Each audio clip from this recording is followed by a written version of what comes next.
Greetings. My name is Stan Prager from the Regarp book blog, www.regarp.com.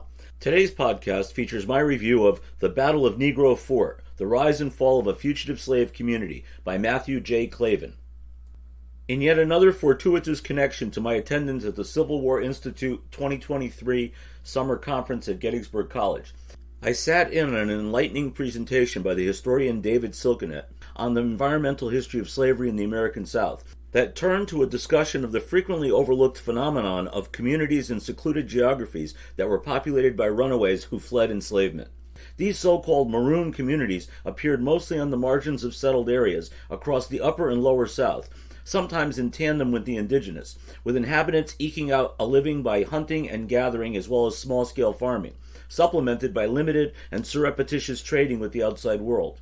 The origin of some of these maroon societies can be traced back to the Revolutionary War and the War of 1812, when the British offered freedom to the enslaved if they were willing to serve in the military. Many jumped at the chance. On both occasions, when hostilities concluded, those who were unable or unwilling to withdraw with British forces went into hiding to avoid recapture and a return to slavery. One such refuge in the Spanish Floridas became known as the Negro Fort. My next out-of-state trip subsequent to Gettysburg brought me to a small town in southern Vermont that one lazy afternoon found me exploring a used bookstore, housed in, of all places, a yurt, where I stumbled upon The Battle of Negro Fort, The Rise and Fall of a Fugitive Slave Community by Matthew J. Clavin. Silkenet's fascinating talk about maroons rang in my head as I bought the book, and I started reading it that very day.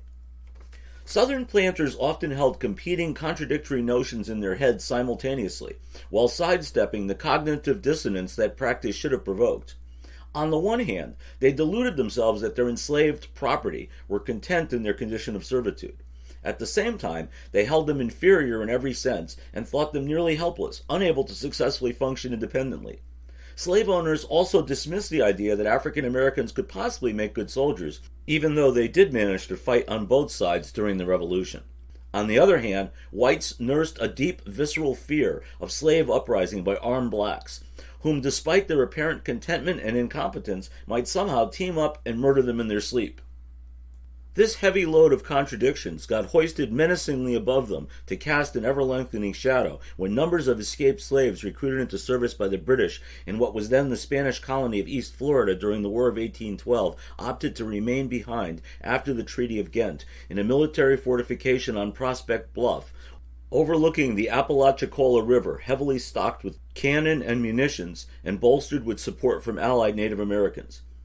These were not handfuls of fugitives out of reach in an unknown, inaccessible swamp somewhere, like most maroon settlements.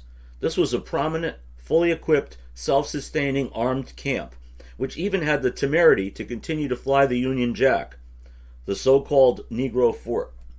This was an invitation to fellow runaways.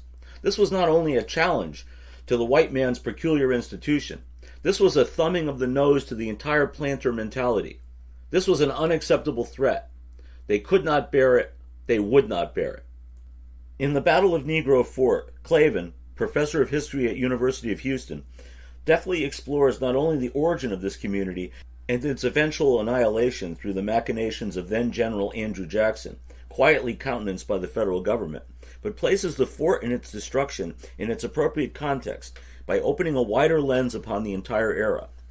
This was a surprisingly significant moment in American history that for too long fell victim to superficial treatments that overlooked the significance of the multiplicity of forces in play, a neglect much more recently remedied by Pulitzer Prize-winning scholar Alan Taylor, whose body of work points not only to the far greater complexities attached to the War of 1812 that have usually remained unacknowledged, but also identifies the broader consequences that rose out of the series of conflicts Taylor collectively terms the Wars of the 1810s. Taylor's brilliant American Republics specifically cites actions against the Negro Fort and connects that to a series of events that included the First Seminole War, sparked by attempts to recapture runaway blacks living among Native Americans, and finally to Spain's relinquishing of the Floridas to the United States. While never losing focus on the fort itself, Clavin too walks skillfully in this larger arena that hosts war, diplomacy, indigenous tribes pitted against each other, related maroon communities, as well as overriding issues of enslavement and the predominance of white supremacy. The Battle of Negro Fort is very well written, but it takes on an academic tone that makes it more accessible to a scholarly than a popular audience. But it is hardly dull, so those comfortable in the realm of historical studies will be undeterred.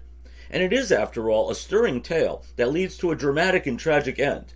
Just as the Venetians blew up the Parthenon in 1687 by scoring a hit on the gunpowder the Turks had stored there, a gunboat's cannonball struck the powder magazine located in the center of the fort, which exploded spectacularly and obliterated the structure. Scores, or hundreds, depending upon the source, were killed.